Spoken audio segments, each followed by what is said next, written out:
Kərbəla bizə bir dərsdir. Kərbəla bizə bir nümunədir. Həyatımızı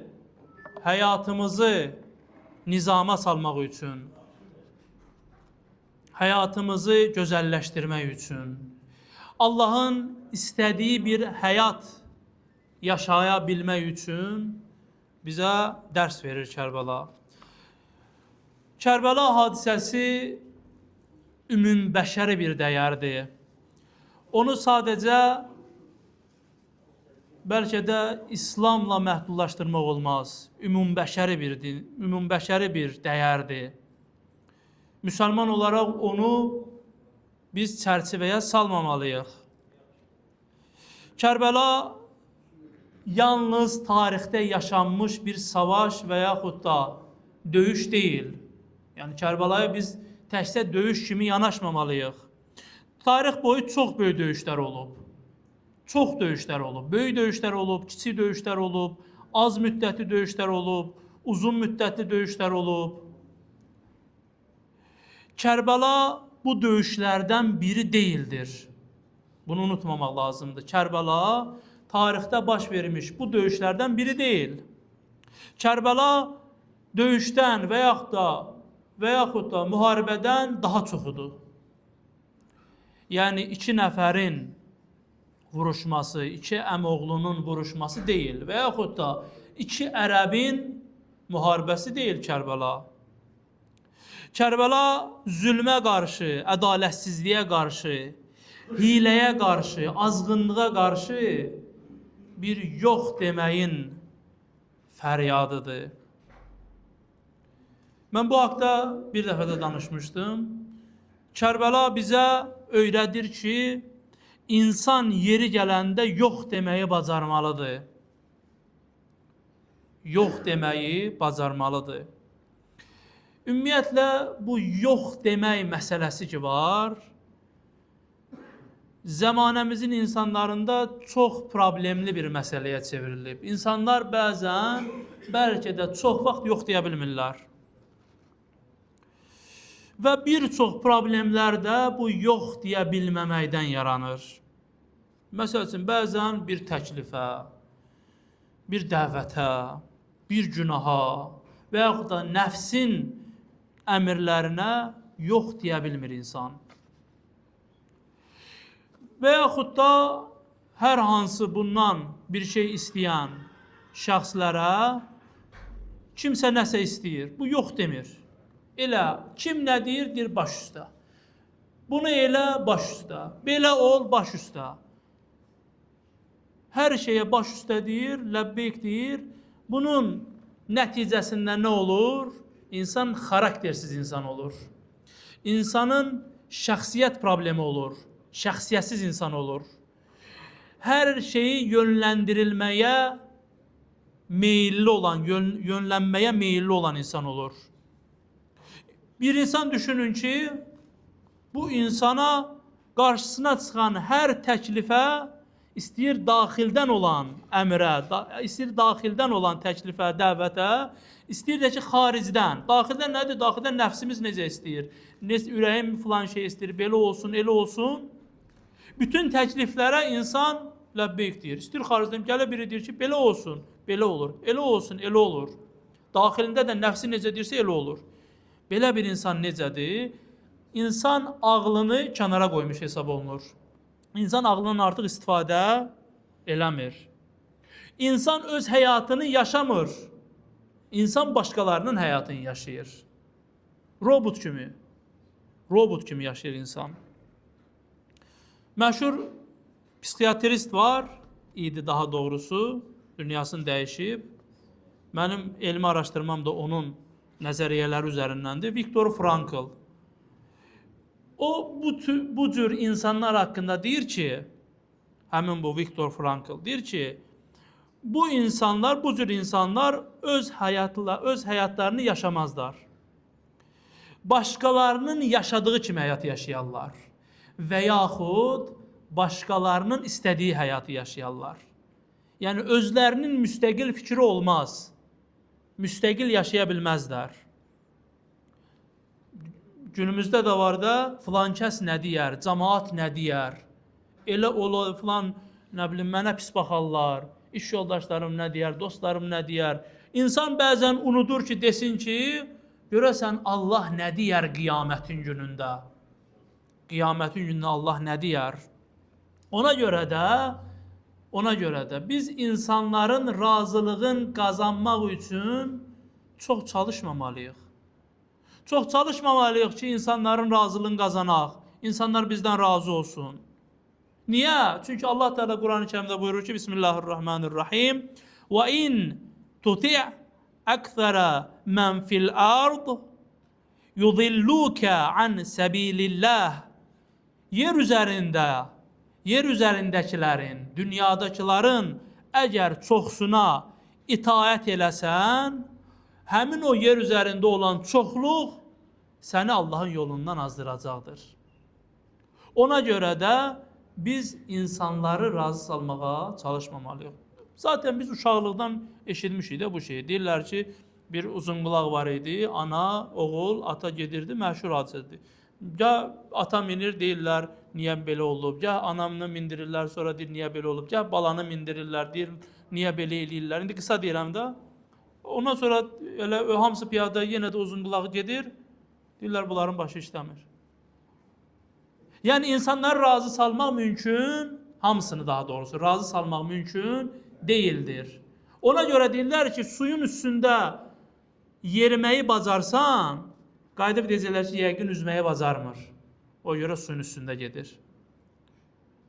Ona görə də biz bilməliyik ki, çoxluq həqiqətin ölçüsü deyil. Mömin insan da bu cür olmalıdır. Mömin hər dəvətə ləbbeyk deməməlidir. Hər deyilən sözə baş üstə deməməlidir. Allah Quranda nə buyurur? Onlar dinləyərlər, sözü dinləyərlər, ən yaxşısını əməl edərlər. Demək ki, eşitdiklərimizdə biz ağlımızı istifadə eləməliyik. Yox, mən düşüm ki, insanları razı salım. Yox, İmam Muhammed Təqi əleyhissalam, İmam Cavad əleyhissalam buyurur ki, insanların çoxunu narazı salmadan Allahın razılığını qazana bilməzsən. Allahın razılığına gedən yol insanların çoxunun narazı olmasından keçir. Bu o demək deyil, hamıyı narazı salasan. Hamını narazı salmaq yaxşı bir şey deyil. Amma hamını razı salmağı da çalışmaq yaxşı bir şey deyil. Tarixdə nə qədər cinayətlər, nə qədər problemlərin kökündə yox deyə bilməmək dayanıb. Hər şeyə bəli demək, baş üstə demək dayanıb. İnsan hər şeyə hə deyə nə olur? Axırda vicdanın itirir, şərəfin itirir, insanlığın itirir, namusun itirir, qeyrətin itirir, hər şeyə hə deyə. O arada deyirdi, filan şey getdi dinmədim, filan şeydi getdi dinmədim, indi gəlmişsən bunu belə eləyirsən. Bəli. Baxın, yox demək, yox kəlməsi neçə hərfdən ibarətdir? 3 hərfdən ibarətdir. Ərəb dilində 2 hərfdən ibarətdir. La ilahə illallahda var, la kəlməsi, l, bir də əlif. Amma bəzən bu 2 hərf, Azərbaycan desək 3 hərf demək çox ağır olur. Yox kəlməsini demək çox ağır olur. İnsan deyə bilmir, yox deyə bilmir. Bu günlərdə Kərbəla hadisəsinin biz il dönümünü yaşayırıq bu günlər. Kərbəla faciəsinin bizə ötürdüyü ən əsas mesajlardan biri də budur ki, yeri gələndə yox deməyə bacarmalısan. Yeri gələndə lazım olmayan vaxtda inkar etməyi bacarmalısan. İmam Hüseyin əleyhissalam bütün təzyiqlərə baxmayaraq nədir? Yezidə nə dedi? Yox. Nə dedi? Mənim kimisi misli lə yübəyi'u misləh. Mənim kimisi onun kimisinə beyət eləməz. Biz bilirik ki, bizim inancımız, etiqadımız budur ki, İmam əleyhissalam, 12 imam, 14 məsum Bunlar Allahla arası çox bağlı olan insanlardır, məsum şəxslərdir. Dediyi sözlərin hər birində hikmət var. Heç biri boş-boşuna boş kəlməni deməz. Niyə bu sözü burada, bu zamanda işlədibsə, burada bir hikmət var. İmam Əleyhisselam deyir ki, demədim mən beyət eləmirəm Yezidə. Kəlama baxın, dedi ki, mənim kimisi onun kimisinə beyət eləməz. Nə deməkdir? Yəni, kim mənim kimi olmaq istəyirsə, onun kimlərə beyət eləməsin. Yəni, hər zamanda onun kimlər olacaq. Mənim kimi olmaq istəyənlər onun kimilərinə beyət eləməməlidir. Mənim kimi olanlar, yəni, yox deməyi bacarmalıdır. Hər gələn dəvətə qaça-qaça getməməlidir. İslamın təməl prinsiplərindən biri, Firuddinin də ikisi nədir? Əmr bil məruf, nəhi anil münkər. Nədir bu? Yaxşılığa dəvət eləmək, pisliklərdən çəkindirmək. Biz elə bilməyək ki, bu yaxşılığa dəvət eləmək və pisliklərdən çəkindirmək elə ancaq ilahiyyatçıların, ruhanilərin və yaxud da mollaların işidir. Yox, orada demir mollaların üzərində vacibdir. Deyir ki, insanlara vacibdir. İnsanları pisliklərdən çəkindirmək, yaxşılığa dəvət eləmək insanlara vacibdir. İmam Hüseyin əleyhissalam bunun üzərindən getdi Kərbəlaya. Səbəbləri var Kərbəlaya gedin. Biri də odur ki, yaxşılığa dəvət, pisliklərdən çəkindirmək. Amma bildikdə 2 dənə əmirdir. Bu 2 əmirdən biri asandır, biri çətindir. İnsanları yaxşılığa dəvət eləmək asandır. Nə deyirsən? Deyirsən ki, filan şey eləyin, ay cəmaat, bu namaz, məsəl üçün, Rəzəb ayı gəlib, filan namazı qılın. Şaban ayı gəlib, filan namazı qılın. Ramazan ayın 1-ci filandır. Və yaxud da namaz qılın, oruç tutun, ibadət eləyin falan. Bu hamısı gözəl şeylərdir və insanlar tərəfindən çox qəbul olunan şeylərdir. Tez qəbul olunan, qınaq olmayan şeylərdir. Amma vay o gündən ki, ortaya olmaz kəlməsi çıxsın və yaxud da yox kəlməsi çıxsın. Çünki harada yox varsa, orada bir olmaz var da. Tarix boyu bütün İslahatçıların qarşısına, mübəlliğlərin, təbliğatçıların, nə bilim, inqilabçıların qarşısına çıxan kim olub? Qarşısındakı ən böyük problem nə olub? Bu olmaz kəlmələri. İnsan deyir ki, filan şey elə, amma bir şey olmaz deyəndə buna icazə verə bilmərik. Bu yanlışdır, bu olmaz. Belə olduğu halda təhdidlər başlayır. Təhdidlər başlayır, necə yəni ola bilməz? Gəlir, məsəl üçün, səndən hökm soruşur, deyirsən, olmaz. Həmən dəqiqə sifəti dəyişir. Həmən dəqiqə sifəti dəyişir. Mən hələ bu yaxında, bir neçə gün bundan əvvəl, hələ o universitetin müəllimləri ilə oturmuşdum. Deyir ki, bizdən hökm istəyirlər. İş adamlarıdır. İş adamı bir sözümüzə baxırlar ki, əgər hə desək, milyonlar qazanacaqlar. Amma yox desək, olmaz desək, milyonlar itirəcəklər. Biz orada lazım olan bir hökmü deyirik. Çətindirmi? Bəli. Olmazı qəbul eləmək çətindir. Ona görə tarix boyu yox deyənləri yox eləməyə çalışıblar. Olmaz deyənlərin başına olmazın müsibətlərin, zülümlərin gətiriblər. Peyğəmbərimiz dəvətinə, İslama hansı kəlmə ilə başladı? La ilahə illallah. La ilahə illallah ilə başladı. Bayaqlar dedim ki, yox kəlməsi nədir? 2 hərfdən ibarətdir. Hansı kəlmədir? Lə. İslam da yoxla başladı, inkarla başladı. Allahdan qeyrisini inkar eləməklə, Allahdan qeyrisinə yox deməklə başladı.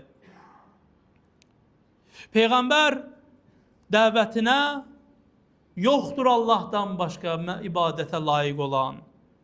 Baxın, başlanğıcda yox var. Peyğəmbər təkcə demədi ki, gəlin namaz qılın, oruç tutun. Peyğəmbərimiz dedi ki, Həmçinin nə etməlisiniz? Yetim malı yemək olmaz. Kasıbı əzmək olmaz. Haqsızlıq eləmək olmaz. Ədalətsizlik eləmək olmaz. İnsanları narahat eləyəndə bu olmazlar idi. Peyğəmbərimiz buyurur ki, bir nəfər gəldi Peyğəmbərdən soruşdu, ya Peyğəmbər, niyə bu qədər tez qocalmısınız? Olur da bəzi insanlara gəlib deyirlər, niyə qocalmısan belə? Yaşın filandı amma qocalmısan.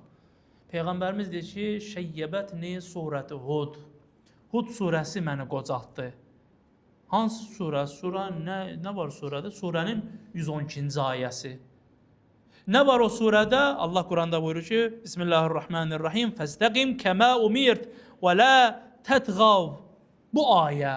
Buyurdu ki, ya Peyğəmbər, sənə əmr olunan kimi düz yolda ol. Sənə əmr olunan kimi tam doğru olmalısan. Həddi aşmamalısan. Yəni, qarşında olan insan hilə eləyəcəksən, eləməyəcəksən. Qarşında olan xəyanət eləyəcəksən, eləməyəcəksən. Qarşındakı insan fitnə çıxaracaqsan, eləməyəcəksən. Sən çıxarmayacaqsan. Peyğəmbərimiz, yəni, qarşındakı deyəcək ki, döyüşdə hər şey mübahdır, sən amma döyüşü qaydalarına görə aparacaqsan. Bu çətin bir şeydir. Qarşındakı sərhəd tanımır, amma sən sərhədləri tanıyacaqsan. Sən o yoxlara yerində yox deyəcəksən, yerində də ləbbeyk deyəcəksən. Məsəl üçün, bəzən biz elə şeylər olur ki, deyirsən, görəsən bunu eləyim, eləməyim. Dünya çempionatıdır. Məsələn, Türkiyə oynayır saat falan vaxtında. Baxmayım. Deyirəm, eybi yox, baxım. Hə deyirəm, yox demirəm. Yox demirəm, çox da bir şey itirmirəm əslində. Elədir də, 2 saatim getdi məsələ üçün. Amma bəzən yox deyə bilməmək insanın başına böyük müsibətlər gətirir. Kərbəla məktəbinin ən böyük dərslərindən də biri budur. Biz digər dərslərə baxmasaq da, bu dərs bizə çox böyük şeylər öyrədir. Çünki insana dəyər qazandıran onun sərhədləridir. İnsan nə qədər sərhədlidirsə, onun dəyəri var. Bu prinsiplər insana xarakter qazandırır, şəxsiyyət qazandırır. Amma bir adam xeyir deyə bilmirsə, yox deyə bilmirsə, nə olacaq? O zamanla dəyərsizləşəcək. Baxın, dəfələrlə eşitmişik, görmüşük, bəzən də başımıza da gəlib. Birinə nə deyir, onu eləyirsən, nə deyir, onu eləyirsən. Bir dəfə yox deyəndə o nə olursan? Olursan hörmətsiz. Amma biri həmişə yox deyir, hə deyəndə nə olur? Olur hörmətdir. Ona görə də yeri gələndə sən hörmət üçün yox, amma yerinə görə sən hə deməlisən, yerinə görə yox deməlisən. Bu problem cəmiyyətdə var, yox deyə bilməmək problemi. Və təəssüflər olsun ki, dindar kəsimin içərisində də bu problem var. İnsanlar artıq əxlaqsızlığa qarşı immunitetini itiriblər. Qırmızı xəttləri neynirlər? Yaşıla boyayırlar artıq. Əvvəllər qəbul olunmayan şeylərə burada nə var ki deyib, hə cavabını verirlər. Yəni, yoxu silib, üstünə hə yazırlar. Amma insan, düşlərin bir sözü var, mən xoşum gəlir bu sözdən, əslində ərəbdən keçmə bir sözdür, taviz gətirər. Yəni, sən güzəşdə geçsən, kompromisə geçsən, yenə də gedəcəksən. Güzəşdə geçsən, yenə də, kimə qarşı? Nəfsivə qarşı.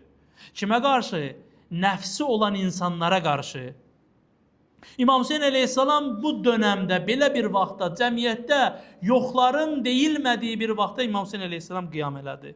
İmam Hüseyin əleyhissalamın vaxtında məscidlər yox idi, məscidlər var idi. İmam Hüseyin əleyhissalamın dönəmində xütbə oxumurdular, xütbə də oxuyurdular. Namaz qılmırdılar, qılırdılar. Hətta biri gəlir deyir ki, bu başı saxla, mənim namazım gecikir, gedim namazı qılım, nizədəki olan başdan söhbət gedir, ha. Gedim namazı qılım, gəlirəm. Oruç tutmurdular mı? Oruç da tuturdular. Alınları qabar bağlayırdı səzdə eləməkdən. Amma insanlara olmazlar danışılmırdı. Yezidə yox demək səsi çıxmırdı. Əksi idi, yox idi, çatışmırdı ki, kimsə Yezidə yox desin. İmam Hüseyin əleyhissalam gəldi, bu boşluğu doldurdu. Yezid kimi bir dönəmdə, Yezidin dönəmi kimi bir vaxtda, dövrü kimi bir vaxtda az qala biraz şişirtməklə desək, Yezidə ürəyində belə deyək, lənət deyənləri az qala eləyərdilər, həbs eləyərdilər, zülm eləyərdilər. İmam Hüseyin əleyhissalam belə bir vaxtda yox kəlməsin fəryad elədi. Baxın, niyə görə bəzən məsələn Sovetlər dönəmində baxsaq Aşura hədəfə alınırdı. Məhərrəmli məclisləri hədəfə alınırdı. Niyə? Məsələn istəyən gizli də olsa orucun tuturdu, namazın qılırdı. Amma Məhərrəmli məclisi çox hədəfdə idi. Çünki Məhərrəmli məclisi narahat eləyən bir məclisdir. Çünki Aşura Məhərrəmli təkcə matəm məclisi deyil. Aşura bir şəxsiyyətdir. Aşura bir dənə qırmızı xətdir. Aşura zalimə qarşı yox deməyin səsidir. Tarix boyunca Aşuranı təsirsiz hala gətirməyə çalışıblar. İstəyiblər ki, Aşuradan Aşuranı alsınlar. Aşuradan Aşuranı alsınlar. Amma hədəf də bu olub. Çünki Aşuranın səsində yox demək var. Olmaz var.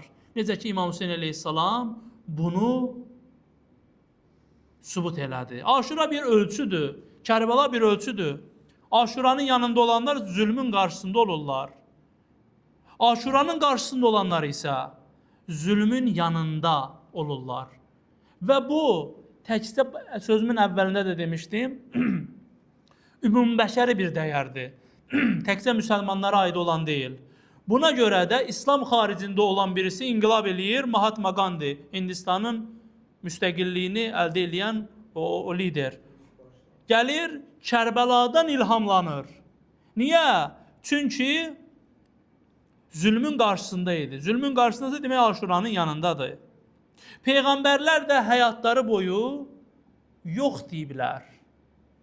Yox deməyi bacarıblar. Məsəl üçün İbrahim əleyhissalam yox dedi.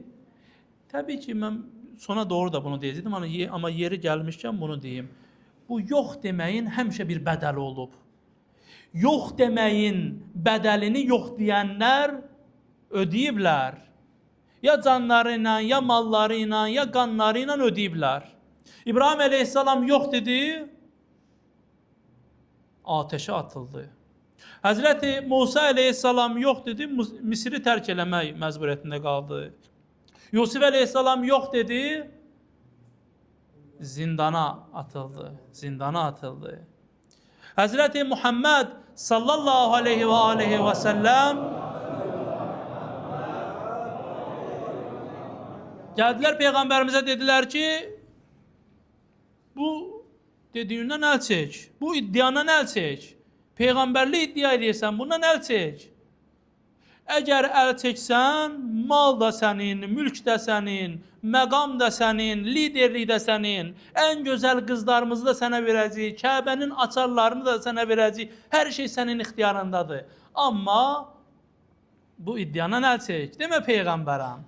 Bizim ata-babalarımızın dediyi dindən bizi uzaqlaşdırma. Peyğəmbər nə dedi? Peyğəmbər dedi, lə, yəni yox. Yox dedi Peyğəmbərimiz. Davamında nə dedi? Sağ əlimə günəşi, sol əlimə ayı versəniz, yenə iddiamdan əl çəkmərəm, yenə yolumdan dönmərəm. Mömin də bu cür nə olmalıdır? O sırat-ı müstəqimdə bu cür davamlı olmalıdır, bu cür əzimkar olmalıdır. Nəinki mömin kəsim, dindar kəsim etdiyi günahı təmizə çıxarmaq üçün bahanə axtarmalıdır. Yox. İmam Hüseyin əleyhissalam əvvəl Həzrəti Əli əleyhissalamı deyir. Həzrəti Əli əleyhissalam gəldilər, ikinci xəlifə də öləndən sonra gəldilər Həzrəti Əli əleyhissalama 6 nəfərlik şura idi, hamısı bir yerdə. Gəldilər, dedilər ki, Həzrəti Əli əleyhissalama, gəldilər, dedilər ki, İstəyirik ki, xəlifə sən olasan. Üçüncü xəlifəni seçirlər. İstəyirik ki, xəlifə ya Əli sən olasan. Amma bunun yanında bir istəyimiz də var. Budur ki, Allahın yolu ilə gedəcəksən, Peyğəmbərin yolu ilə gedəcəksən, Qur'anın yolu ilə gedəcəksən və özündən əvvəl iki xəlifənin, şeyxeynin, yəni iki xəlifənin, iki şeyxin yolu ilə gedəcəksən. Peyğəmbər Həzrət Əli əleyhissalam dedi ki, Allahın yolundan gedəcəm. Peyğəmbərin və Qur'anın yolundan gedəcəm.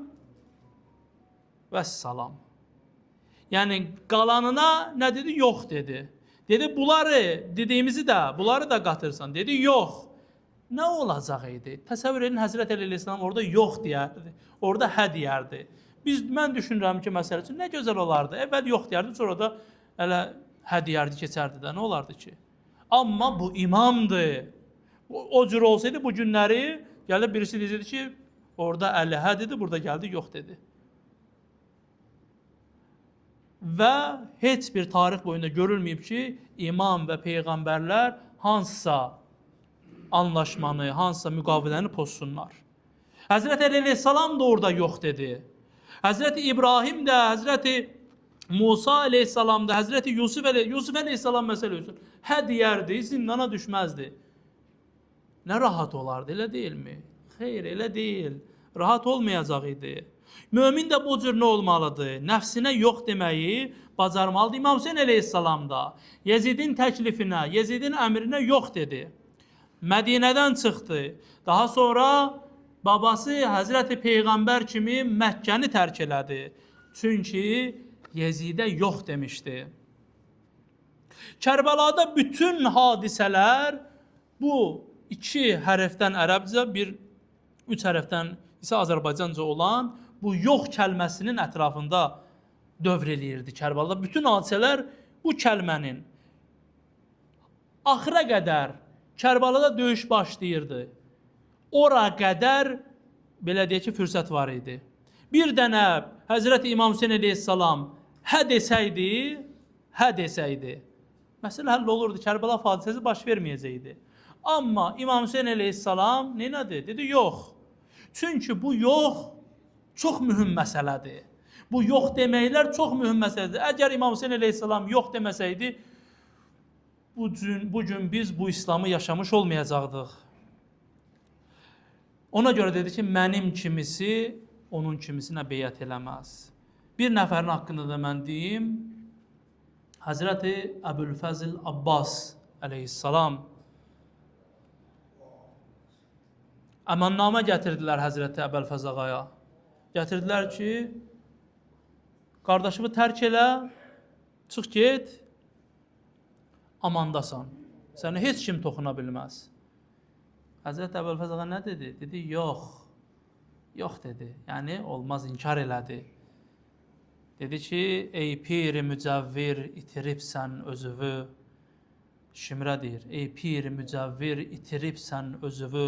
Mücəvvir yəni günahkara deyirlər, pir də qocadır. Yəni, ey günahkar qoca, özü itirmisən. Ey pir-i mücəvvir itiribsən özüvü. Mərifət yoxdur, tutub pərdeyi qəflət gözüvü. Deyilən müştəri bu sözlərə qurtar sözüvü. Əməvilər ola bilməz. Hədəfi aliyədə sənə də lənət.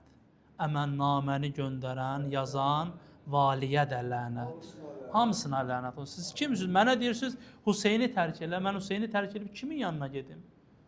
Kimə mən Hüseynə yox deyim, kimə mən ləbbeyk deyim? İmam Hüseyni anlayanlar yox deməyə bacaranlardır. Hər səsə, hər dəvətə, hər təklifə hə deyənlər İmam Hüseyin əleyhissalamı başa düşə bilməzlər. Çünki İmam Hüseyin əleyhissalam bir şəxsiyyətdir. Və İmam Hüseyin əleyhissalam insana şəxsiyyət qazandırır. İmam Hüseyni olmaq, İmam Hüseyin əleyhissalamın yanında olmaq elə bir şeydir ki, lazım gələndə dünyaya da sən yox deyə bilməkdir İmam Hüseyin əleyhissalam olmaq.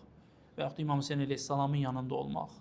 Lazım gələndə nəfsivə, insanlara, ətrafında olanlara və yaxud da insanlığa yox deyə bilməkdir. Ey Hüseynsiz dünya nəyə gərəksən? Ey Hüseynsiz dünya, nəyə gərəksən?